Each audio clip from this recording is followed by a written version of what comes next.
Good afternoon. This is All India Radio. I'm Sunil Verma with the Midday News.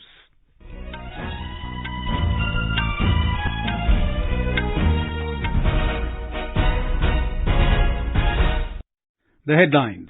All political parties accelerate their poll campaigning for the first phase of Gujarat Assembly polls. Finance Minister Nirmala Sitharaman has started pre-budget consultations from today. The Indian panorama begins at International Film Festival of India. Information and Broadcasting Minister Anurag Singh Thakur inaugurates the film Bazaar. United Nations says attacks at Ukraine's Zaporizhzhia nuclear power plant is extremely disturbing and completely unacceptable. In tennis, with 6th ATP Finals title, Novak Djokovic matches Roger Federer's record. And in FIFA World Cup 2022, European heavyweights England and the Netherlands to launch their World Cup campaigns today.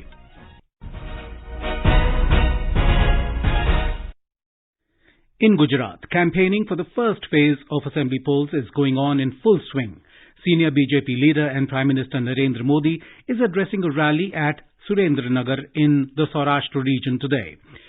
In the first phase, voting will be held on the 1st of December for the 89 seats of Saurashtra, South Gujarat and Kutch. Meanwhile, today is also the last day for the withdrawal of nominations for the second phase, polling for which will be held on the 5th of December.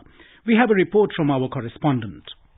Prime Minister Narendra Modi will address election rallies at Surendranagar, Jambusar and Navsari today. Mr. Modi is appealing people to give another chance to BJP for maintaining pride of Gujarat and the development of the state. Senior Congress leader Rahul Gandhi will campaign in Surat and Rajkot today. Meanwhile, Aam Aadmi Party's national convener Arvind Kejriwal and other leaders are campaigning hard to woo the voters. With Sanjeev Sharma, Aparna Khun, AR News, Ahmedabad.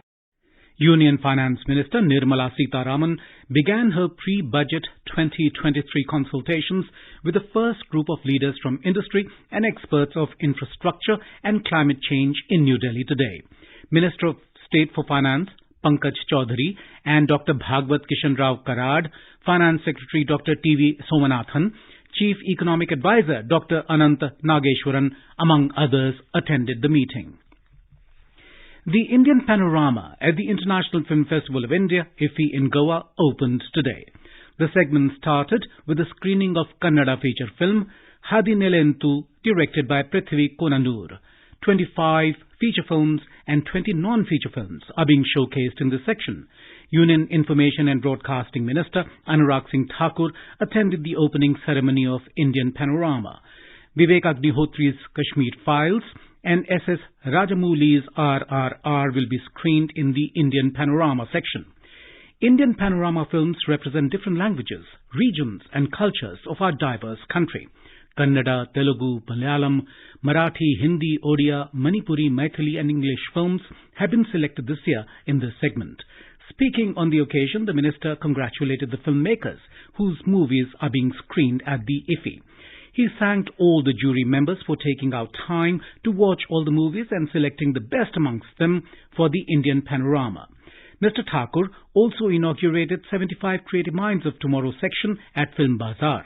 He interacted with 75 young promising cinematic talents selected from across the country after a rigorous process and said, this platform will help in nurturing and networking of budding filmmakers. 1000 से ज्यादा applications की screening करके इन सबको चुना भी है। एक नई शुरुआत आपके जीवन की हो रही है। पंख लगाने का काम हमारे यहाँ पर जो मास्टर क्लास के अंतर्राष्ट्रीय और राष्ट्रीय स्तर के ऐसी वो हस्तियां हैं जिनसे शायद आपको इस उम्र में या इतनी जल्दी मिलने का अवसर भी ना मिले। एक वो प्लेटफॉर्म बना है जहाँ पर आपकी प्रतिभा को और निखारा जा सके, आपको नेटवर्किंग करने का अवसर मिल सके और आप फिल्म जगत की दुनिया में क्रिएटिव माइंड्स के रूप में आगे बढ़ सकें। The minister also inaugurated the Film Bazaar at IFFI, which provides a platform for film sellers and buyers from across the world to interact at one place. He said, this year's Film Bazaar is unique as it is the largest and of global standard. The focus of the Film Bazaar is on discovering, supporting and showcasing South Asian content and talent in filmmaking, production and distribution to global buyers. Arun Goyal has assumed charge as new Election Commissioner of India. President Draupadi Murmu had appointed Mr. Goyal, a retired IAS officer, as the new election commissioner. The post of the third election commissioner remained vacant after the then election commissioner Rajiv Kumar took the charge of chief election commissioner in May this year. Senior IAS officer Gaurav Dwivedi today assumed charge of chief executive officer of Prasar Bharati. Mr. Dwivedi is 1995 batch IAS officer of the Chhattisgarh cadre. President Draupadi Murmu has appointed him for a period of 5 years. After assuming the charge, Mr. Dwivedi said, two components of Prasar Bharati, All India Radio and Doordarshan, are still considered the most credible and trusted brands. He said, efforts will be made to further strengthen the two wings. Prasar Bharati के जो दो components हैं, दूरदर्शन और all India radio, हम उस आखिरी generation के लोग हैं जो केवल दूरदर्शन और ऑल इंडिया रेडियो के साथ बड़े हुए। उसके बाद 2.5 दशक में काफी तेजी से निजी चैनल्स, चाहे वो रेडियो पर हों चाहे टीवी पर हों, उनका मार्केट शेयर बढ़ा है। बावजूद इसके आज भी प्रसार भारती के जो आउटरीच है उसको आमतौर पर माना जाता है कि वो सबसे ज्यादा विश्वसनीय न्यूज ब्रांड्स हैं। Director General of All India Radio, Dr. Vasudha Gupta, DG Doordarshan, Mayank Agarwal and other senior officers were present on the occasion.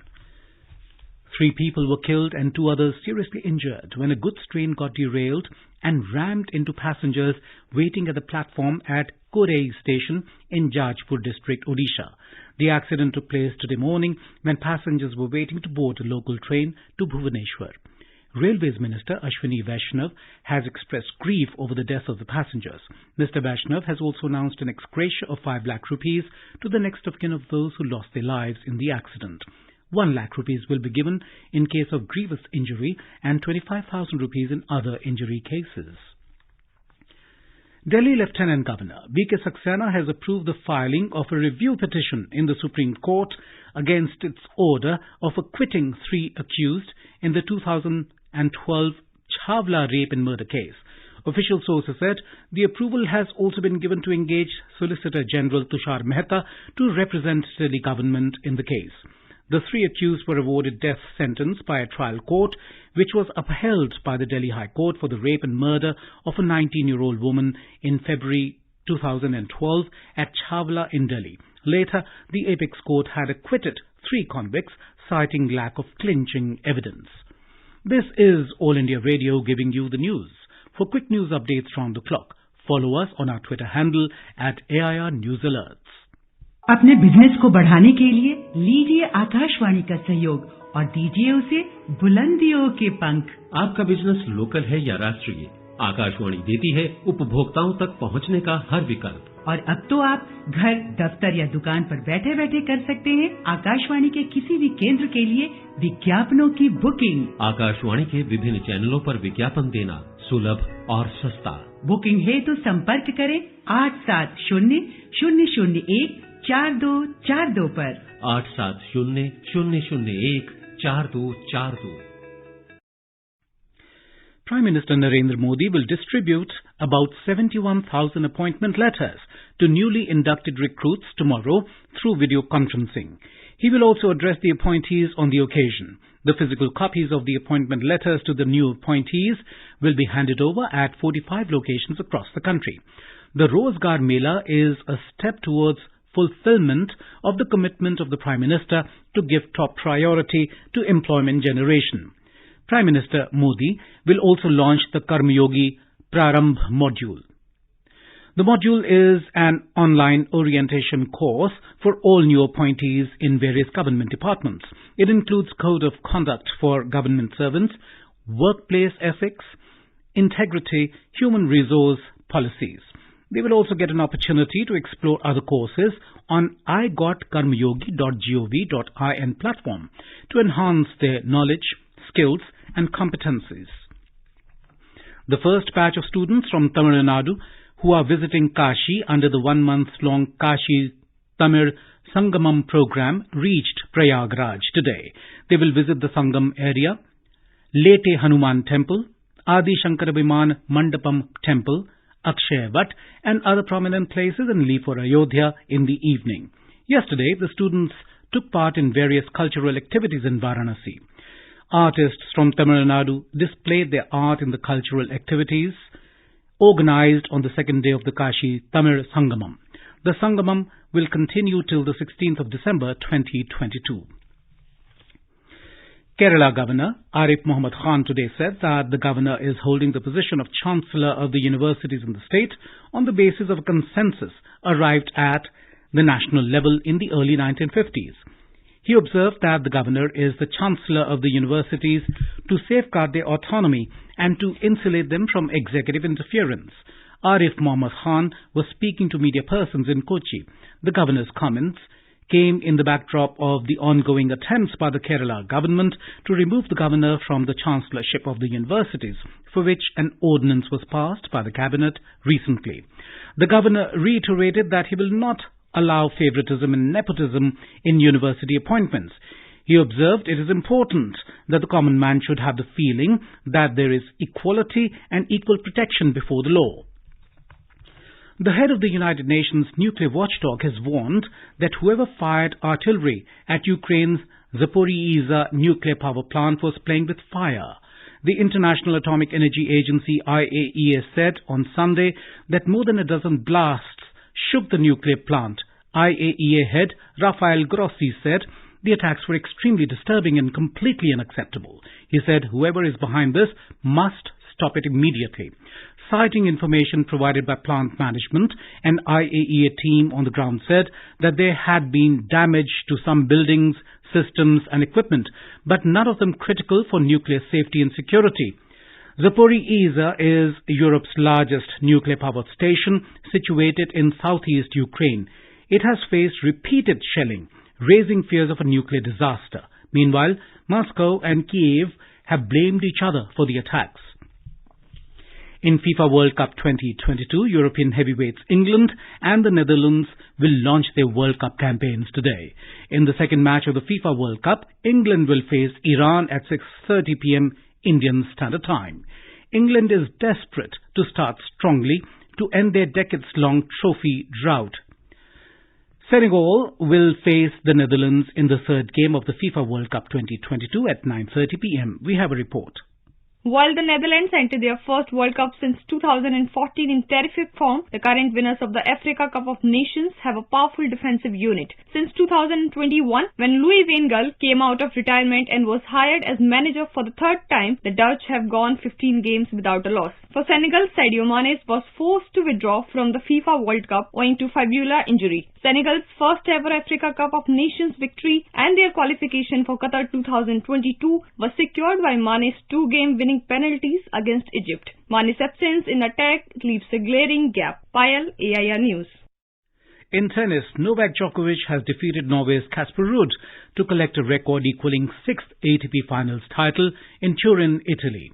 Djokovic defeated Ruud in straight sets 7-5, 6-3 to clinch the season-ending title. This was Djokovic's first title at the event since 2015 and the one that matches Roger Federer's record. 35-year-old Djokovic is the oldest player to win the title. India Meteorological Department IMD has said that the depression over southwest Bay of Bengal is likely to move northwestwards till this evening. It is likely to move towards South Andhra Pradesh, North Tamil Nadu, Puducherry coasts and weaken gradually into a well-marked low-pressure area by tomorrow morning. IMD has predicted light to moderate rainfall at many places with isolated heavy rainfall being very likely over North Tamil Nadu, Puducherry and South Coastal Andhra Pradesh and adjoining Rayalaseema till tomorrow. And now, before we end the bulletin, the headlines once again. All political parties accelerate their poll campaigning for the first phase of Gujarat Assembly polls. Finance Minister Nirmala Sitharaman has started pre-budget consultations from today. The Indian panorama begins at International Film Festival of India. Information and Broadcasting Minister Anurag Singh Thakur inaugurates the film Bazaar. United Nations says attacks at Ukraine's Zaporizhzhia nuclear power plant is extremely disturbing and completely unacceptable. In tennis, with 6th ATP Finals title, Novak Djokovic matches Roger Federer's record. And in FIFA World Cup 2022, European heavyweights England and the Netherlands to launch their World Cup campaigns today. And with that, we end the midday news.